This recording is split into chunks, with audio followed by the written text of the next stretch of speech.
Hello everyone, in this video we are going to discuss about the what is MOC break in PNID and how to show it.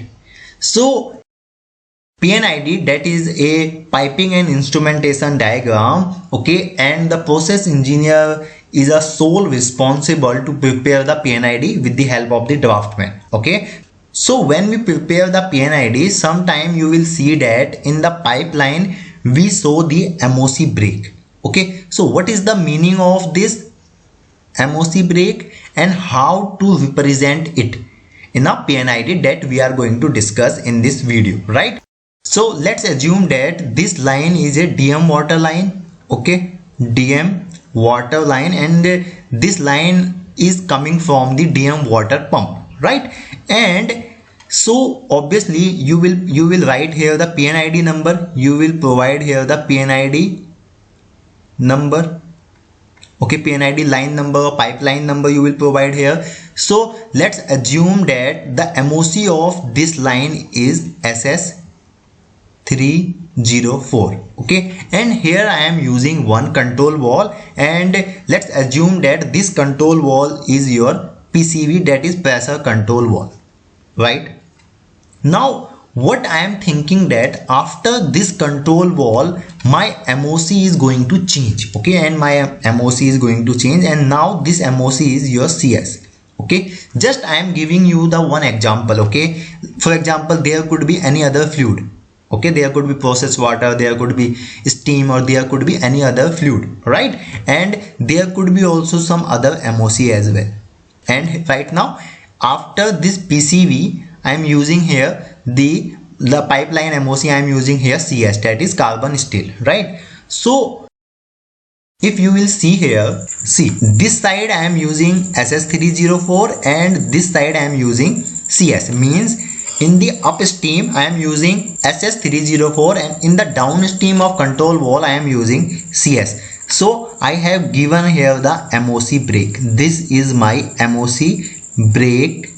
So you will see whenever you see this type of the symbol, okay, this symbol shows that in the upstream of this control wall we are using the SS304 and in the downstream of this control wall we are using the carbon steel, okay, as a MOC of the pipeline. Are you getting my point, what I want to say? Now please let me in the comments box what will be the MOC of this PCV, okay. So that's how we show the MOC break in a pipeline. Sometimes you could also see that we also show the MOC break like that, okay, and here what we will do, simply we will show like that,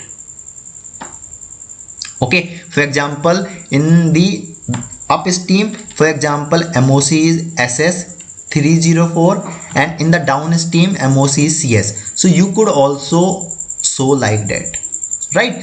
And it could be also, see one example more. Let's suppose this is your one vessel, okay, and in this vessel some fluid is coming inlet, and this inlet fluid or in this inlet pipeline MOC is SS, but this MOC means in the liquid outlet line, let's suppose this liquid outlet line has a MOC of FRP, right, and this vessel is CS or CS, or let's suppose CS or SS, okay, the MOC of this vessel is CS or MS. So in the nozzle here you will provide the MOC break, right? So that's how we show the MOC break in a PNID, which tells us that after this line your MOC is going to change, right? And it helps piping engineer when he prepare the 3D modeling, okay. So I hope you understood about the what is MOC break in PNID and how to show it. If you have any doubt in this video, please let me in the comments box. So that's all for the today's video. Thanks for watching. Till then, keep learning. Thank you.